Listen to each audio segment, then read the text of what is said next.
Burton. Hello. I am pleased to have you on here on the Speaking to Expand podcast. Who are you and what are you doing here? Hey Ryan, what's up, man? Good to see you. Give you a little background about me. I'm a technology expert. I'm an entrepreneur. I own a company by the name of Integral, which is in the Kansas City metropolitan area.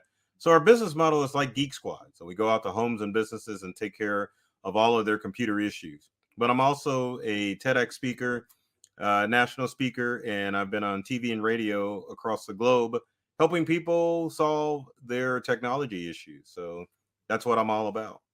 Love it. And I did do a little bit of due diligence or stalking before this convo right here. One thing I noticed, I'm curious, what's the kind of reason for this, or if there is one. I noticed a pattern that a lot of the places you've done your professional speaking have been in real estate. Is that right? Well, I think those are the videos that have been published, but I've spoken in all industries: law, accounting, medical, you name it. I've spoken in that space. But I think my real estate videos and the logos that I have are the ones that are like published. So that's why it Okay. appears that I have a slant towards real estate. But to be honest, every business is a technology business because we all run tech in our business. So I'm able to help out in any space as far as taking care of cyber threats, making sure people have a good understanding of AI, and of course, making sure they know how to market themselves on social media. Sure. And I think that's one really cool thing about tech is that it is kind of, you know, everywhere, but at the same time it's always changing. I mean, you saw back in March of 2023, was it? Or 2022? ChatGPT launched and now it's been, I guess, a year or two. I'm not sure how long it's been now, but I mean, you've seen everything evolve with that. How has your speaking and or business changed as of, that big pivot that hit you? Yeah, all I spoke about was AI and Chat GPT last year. Even did my TED talk on AI and Chat GPT. But I mean, it's a game changer ever since it's been released.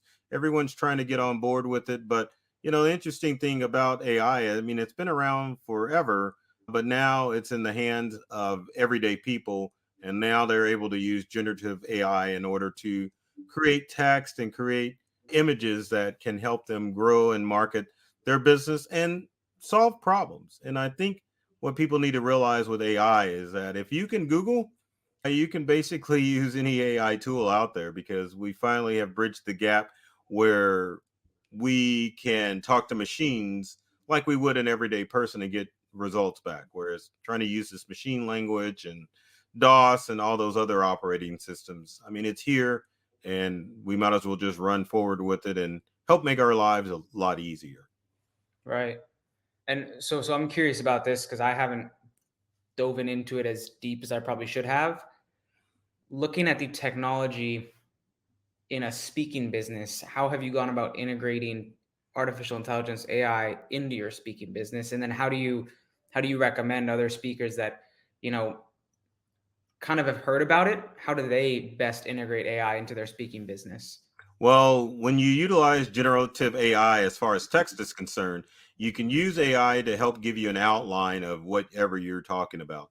A lot of times, as speakers, you get brain fog as far as trying to create new content or maybe uh, diff- spice up some content. So AI allows you to approach it in a different manner because it allows you to think outside the box as far as what you're going to present on. I can definitely help you with outlines. It can help you with crafting handouts that you may hand out to your audience.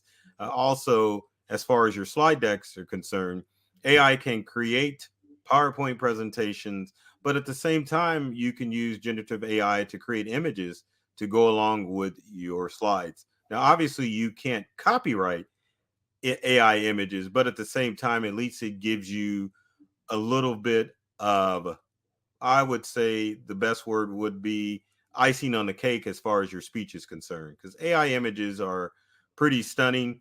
And if you use them in your presentation, you don't necessarily have to go and use the free image sites in order to download images, or use the paid image sites as well to add images to your slide. Because ultimately, you're on stage and you're the performer.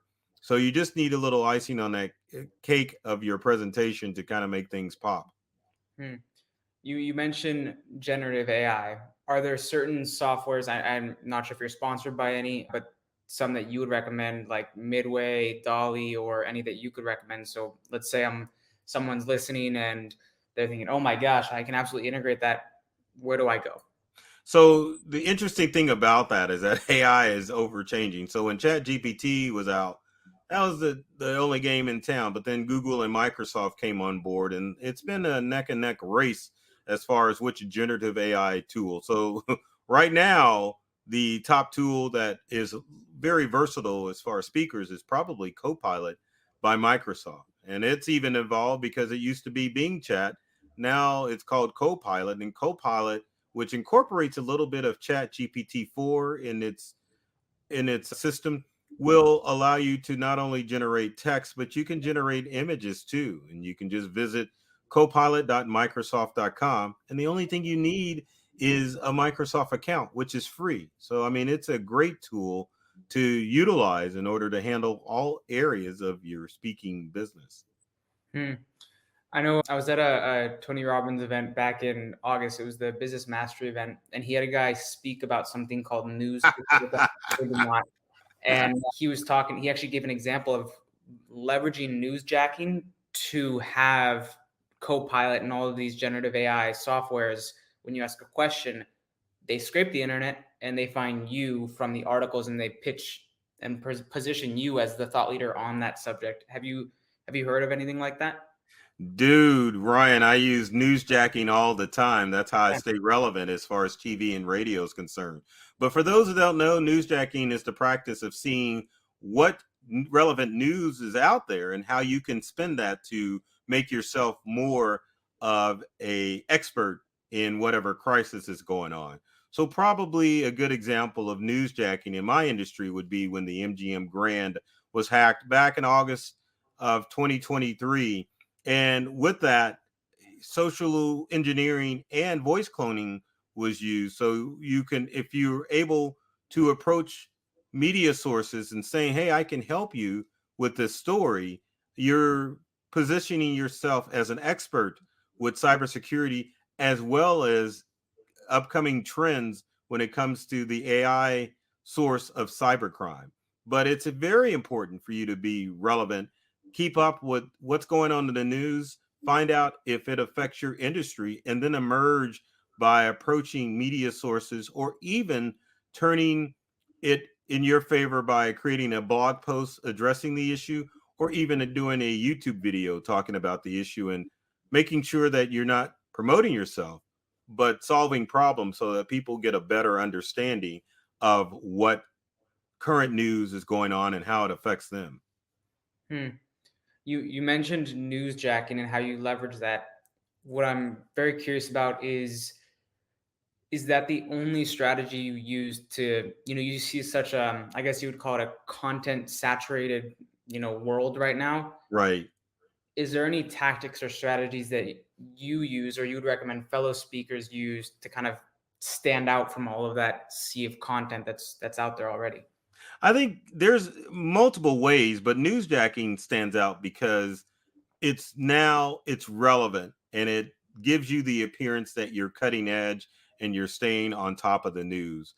Also, you can utilize Google Alerts by going to google.com/alerts to keep track of things that are trending in your industry. So that way, when it hits the internet, Google Alerts will send you a message letting you know what relevant stories are popping up. And then you can choose how you use those news alerts and spin it so that you can help generate your speaker brand and continue to stand out from your competition. Because I think a lot of times speakers will just focus on pain points that people always deal with. But if you can connect it with a media source or an actual statistic of what's going on, then it definitely helps you stand out.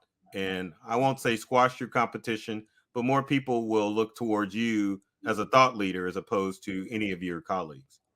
Hmm. So it sounds like you definitely know a lot about speaking, and interestingly enough, the tech side of it, right, which is not super covered. For for you, it sounded like, and I noticed a lot of people have this kind of dilemma is they have the business, then they leverage speaking, or they use speaking to leverage a business, or the reverse. Some people start as a speaker, then build a business. What was that journey kind of like for you as an individual? Well, I started the business first as far as computer repair about 30 years ago. But then I instantly realized that if you are in the IT space, you definitely need to showcase that you know what you're talking about. The interesting thing about IT is that you can go to a university and get a degree, or you can just jump in feet first and just start touting yourself as a technology expert. And it goes the whole gamut of IT, such as web design, social media managers. We've seen a rise of experts in social media. And, there, other than marketing at a university, there really isn't a way to be quote unquote certified as a social media manager. And surprisingly enough, with technology, it's the same thing. So I realized there needed to be something that made me stand out, because in the industry, being Apple certified or Microsoft certified may raise a few eyebrows as far as attention is concerned. But at the end of the day, when it comes to tech support and cybersecurity, people just want to know that you can get their problem solved. The adage in the end user for technology is, I just want it to work. And people really don't care who they use as long as they can prove that they have some credibility, either in customers that you have serviced, or the fact that you've been in front of business groups sharing valuable information to help solve some of the pain points that a lot of individuals and entrepreneurs have to deal with on a daily basis. And what was the kind of pain points or things you were experiencing in your business when you made the decision to, oh, I got to get on stages, I got to start speaking to people? What was going on in the business to make that decision? So when I started in '93, there was no social media, and your only form of getting the word out was just traditional print advertising. Media sources weren't really covering the technology that we cover. So in that instance, the only way to get the word out was to go to speak to different business events, because it was a form of, like John Jance's book, Guerrilla Marketing, where you just had to get out there, scramble, and find out what are the best and effective low ways that you could market your business and come in contact with more customers. Hmm. And so for you, how many years has it been speaking now? I started speaking around the same time I started my business. So I would say 30 years going out and speaking. But my focus, again, initially was just to get in front of audiences so that they could see that I knew what I was talking about. So I wasn't really concerned about the paid to speak route. It was more speak to get paid. And it's just been probably I would say in the past 6 years that I have had an equal focus on speak to get paid and pay to get speak, because both are ways that you can definitely help build your company brand, and of course your personal brand too, so that when people see you, then they'll know that you're the IT genius or whatever industry you're in. And also they'll know part of your business name too, because I think in this day and age, people concentrate on the names of your large corporate custom or businesses. And when you're dealing with individuals and small businesses, it's more about you that they want to connect with, because in today's day and age, people do business with people. I mean, I think they always have, but I think even more so now with the rise of social media, that people want to know who you are, what you're doing, if you're a credible enough source, and how quickly can you get out and help them. Because with any business, I think everyone's been burned by every type of business, and people want to establish a relationship with the business and keep that business for life, rather than jumping from business to business in order to keep their pain points low and always have someone that they can call and rely on whenever they need help. Hmm. You mentioned personal brand. So I want to ask the question, what has been the most surprising or unexpected benefit you've personally seen from this almost 30 years of speaking?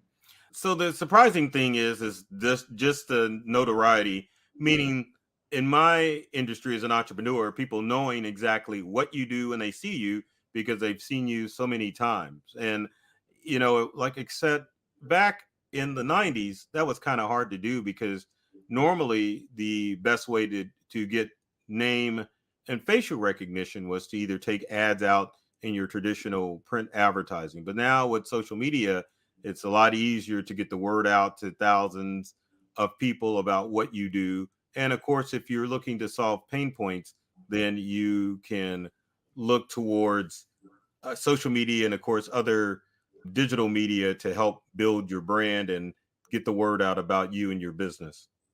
Hmm. So this next question is more about a personal curiosity. You seen, being in tech for, 30 years plus at this point, you've seen, I think it's called Moore's Law. You've seen how fast it just is evolving. And also, as an entrepreneur, you have to be very, very aware of where you think the puck is going, so to speak. So, with the speed of tech moving now and the evolutions you've seen over the past 30 plus years, where do you see technology going in the next, I would say 10 years, but that almost seems too long and that our imagination can't even comprehend where it's going in 10 years. So I asked you from your, picking your brain, where do you see it going? Well, I see technology, and it's always been leveraged for the consumer, but it'll continue that slide. The challenge is that consumers are the ones that drive the market. If you go back to the 80s, you can look at the battle between Beta, Max, and VHS. It wasn't that VHS was the better technology. It's just VHS took over that battle because more people liked it and it was accessible to everyone. Beta was the better technology. Same thing with Laserdisc. That technology was there, but people embraced VHS.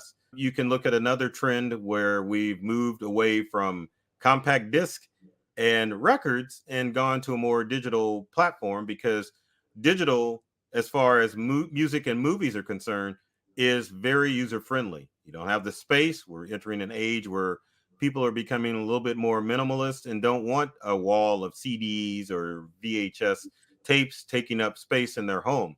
So it's always what the consumer wants. And it'll be interesting to see if VR will ever take off because the industry's pushing it. But at the same time, right now, like the flat screen TVs that came out in the late 90s and early 2000s, you've got to see if consumers are going to jump on that bandwagon and see if they're going to continue that trend because that's where technology is always taking us. It's all another good analogy is laptops. More people are using mobile devices to do work, and the smaller the better. People aren't buying 17-inch laptops anymore. They're more for 13, 15-inch, and then even your portable devices like an iPad or an Android tablet. So tech companies always have to consider, yes, we want to be cutting edge, but we want to keep the consumer in mind too, as far as these purchases are concerned. And how is it going to enhance their lives? I mean, Ryan, think about it. Did you think when the Alexa first came out that it would take off the way it has as far as smart home technology? No one knew, but Amazon created a device that served people. And I mean, these devices make our lives a lot easier. Hmm. So you're obviously, paying attention to these trends. And I know I'm looking at the date. It's February 6th right now, at the moment we're recording this of 2024. The Apple Vision Pro was released, I think, a few weeks back. And I'm seeing a few of my, entrepreneur buds, they're using it and posting content on it. I'm very curious, how do you see the Apple Vision Pro affecting business? Oh my goodness. If you're a business and you can afford it, I mean, obviously it's going to be a good thing, but that price tag of the $3,400, I mean, that's going to keep a lot of people away. I mean, you're basically talking about a computer that sits on your face and or at least on your eyeballs, and you have to realize, is there really a market for that? I think Apple put it to market to compete with Meta's VR, but if you look at the past couple of years, VR hasn't really taken off as we thought it would. So it'll be interesting to see if the Apple loyalist will help push that over the hump and make VR more everyday thing as opposed to just some nifty toy that someone with disposable income is just going to purchase and use occasionally. I mean, there's real world applications for the metaverse and VR and Apple and the Appleverse, but it goes back to consumers. Are they going to jump on board and help keep this technology moving forward? Hmm. What do you think has to happen for VR to kind of hit the mass market and people to accept it into culture? I think price is one of the things that people need to worry about as far as VR headsets. I mean, obviously, Meta's VR headset isn't expensive as Apple's headset, but I know price is a big thing because you're essentially, when you look at a Oculus or a Meta or even an Apple headset, I mean, for Apple, that's, I jokingly say that, but that's the price of a small car. And if you look at Meta's, it that would be the price of an inexpensive tablet or a smartphone. And then, of course, with both, you've got the learning curve that you would have to deal with to get acclimated to this new technology. And then with VR headsets, it's been shown that not everybody can wear a VR headset because of equilibrium. You know, you could experience vertigo with these sets, and it really hasn't been proven that VR is applicable to everybody. I mean, if you give grandma or some older adult smartphone or a tablet, they're probably going to latch on to it. But a VR headset, I mean, it's just, and it's really a dice shoot to find out if it's really going to work for you. And the bad thing about it is if you spend that type of money, it's not like you can return it. You Hmm. know? Yeah. So yeah, that's kind of a tough thing. Now, this is another, you kind of, we opened the can of worms here with tech trends, which I'm, a total nerd about. The, I believe it was a few weeks ago, I think the first ever Neuralink was put in a human. Was it like 2 weeks ago, something like that? That's about right. What do you see happening with that? Not to double the metaphor, but that's a can of worms of, Neuralink and cyborgs and transcendentalism. What do you see happening with all of that now that it's being put in humans? That's funny because I always think of some type of Terminator or sci-fi movie when you think about the Neuralink, and unfortunately, because of all of the fiction that we have about negative AI and bionics, as you would say, I think people are still on the edge as far as wanting a Neuralink in. I think it's the tech enthusiasts that probably would embrace that more than just your everyday person. Now, I mean, there are some practical purposes with Neuralink, or yeah, Neuralink, but at the same time, I don't think it's got universal appeal. So maybe you could see that dominating in psychiatry or psychology fields, or even, just basic medical fields as far as maintaining someone's mental state or even their physical state. But it's not something that I see taking off immediately. It may take some years before people feel comfortable with having things implanted in them and making them feel like they're the 2020s version of the $6 million man or the bionic woman. Right. And so this trend of seeing tech get more compact and smaller that you mentioned, computers used to be the size of houses, right? Now we got laptops, and over the years they've just gotten smaller and smaller. Now you got, you could fit a computer in a smartphone, right? Do you see a similar thing happening with the Apple Vision Pro where it gets, like gets to the size of the glasses you're wearing right now, or even like a contact lens where it gets that compact and you could just swipe around, you're wearing the contact lens, nobody knows you're wearing it. Do you see that kind of compacting trend happening with the Apple Vision Pro as well? I think once you see more people embrace that technology, you'll see these devices get smaller and smaller. But Ryan, don't forget about Google Glasses and how they came out a few years ago and it just didn't really take off. So there would have to be something mind blowing as far as this technology. And that's not to say that the Apple Vision isn't mind blowing, because it definitely is. I mean, it's got its own OS. You can work on, you can work virtually with the Apple Vision Pro like you would an iPad or an iPhone. But the public has to definitely embrace that in order for them to spend more money as far as development to make these devices a lot smaller. Hmm. So back to touching on what we were originally here talking about before we got down that rabbit hole of tech trends and stuff, which you're obviously an expert in. What message, would you have for the aspiring speaker, that person you once were, 30 years ago in your first 3 years of speaking? What message or lesson of things that you've learned do you have for that person today that's just getting into speaking? They're taking those first steps. They're aware of tech, maybe, but they don't really know exactly what steps to take. What message do you have for that aspiring speaker?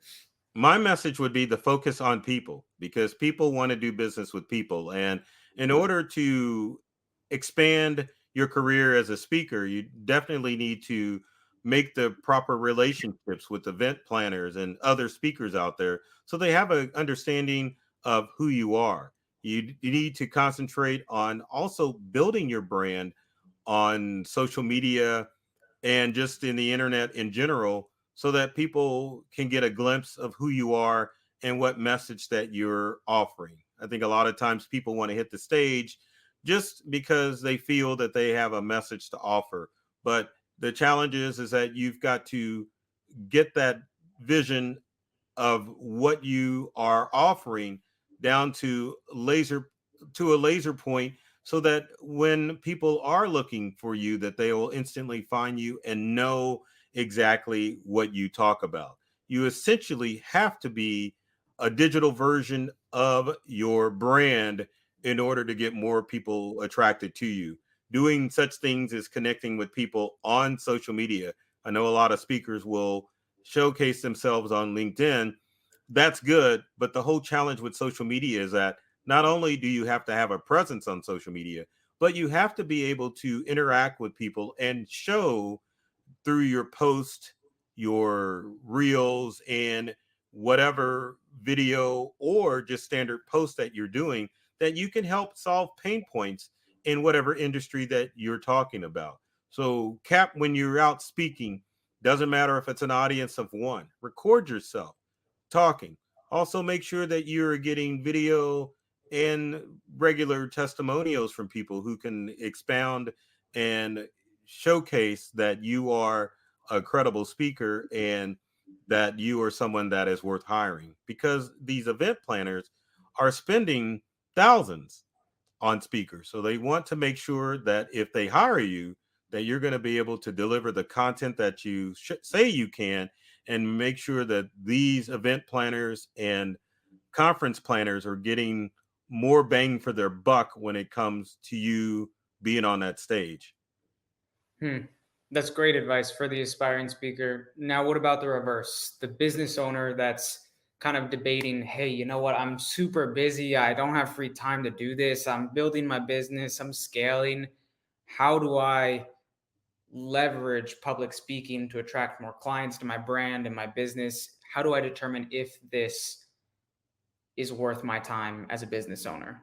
Yeah, I would say as a business owner, at some point you're out networking and talking to your colleagues. So I think if you are out in those networking sessions, rather than being just another person in the room, aspire to be on the stage that some of these business events have. So if you're going to a Rotary or a chamber, you want to get in on those stages, because it helps solidify that you know what you're talking about. And that's what people want. People want experts in their business to help solve problems. They don't want somebody who just kind of jumped in the game or they don't know a lot about. So I mean, make sure that you're taking the most or the best of those opportunities when you're with people. Don't just be a lurker. Make sure that you pop up on stage every now and then and showcase what you can help people with. And when you're on stage at these business gatherings, make sure that you're not marketing yourself as you're good in your industry. Give people some little nuggets that they can walk away with and help transform their business. You may think you're giving away the shop, but you're not when you're developing credible, solid relationships with people, especially when you become a giver of that valuable information, because it'll always come back and it will benefit you in your business as far as you hitting the stage. Absolutely. So imagine I am, listening to this podcast right here, watching you. I've gotten so much value. Where can I find you? I'm everywhere on the internet. Yeah, you can just look for Burton Kelso.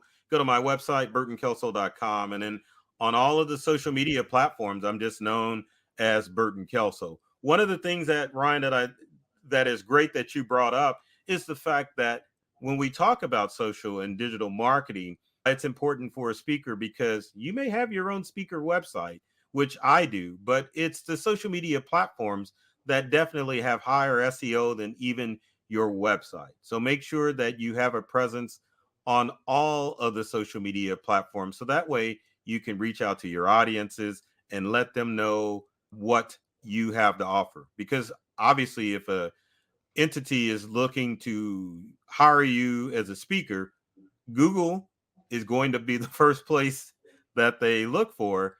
And that if you've got are on websites that have high SEO, then you're going to be able to give the event planners, the conference planners, more information about you without them having to dig and find information about you. Awesome. Now, do you have one last message for, our target audience here, the aspiring speakers, the professional speakers, the business owner who is deciding to speak or not speak, and then the business owner that already speaks as a function of their business? Maybe they haven't done it for 30 years like you have. Do you have one message to kind of go out on for those people? Yeah, my message would be to speak and keep speaking. I mean, you may have to do quote unquote those ugly gigs where you're maybe not getting paid as a speaker, or maybe you're speaking in front of a small audience, but you can definitely, if you continue to speak, you will continue to show up in more places and then advertise when you're speaking or showcase when you're speaking at different events. You can create a graphic that will show that you're speaking at certain events. Make sure that you are recording yourself speaking so that way you can upload it to your YouTube channel or put it on your website. That way, and of course, this is a good way to collect testimonials too, which are easier done in small spaces than in large spaces. So, yeah, just keep speaking and making sure that you're offering content that's benefiting everyone. Well, there you go. Well, Burton, you're a very busy man. Thank you for taking the valuable time out of your day to share your knowledge here, and we'll wrap it up here. Okay, thanks, Ryan. It was a pleasure. My pleasure. Thanks for listening, y'all. Cheers.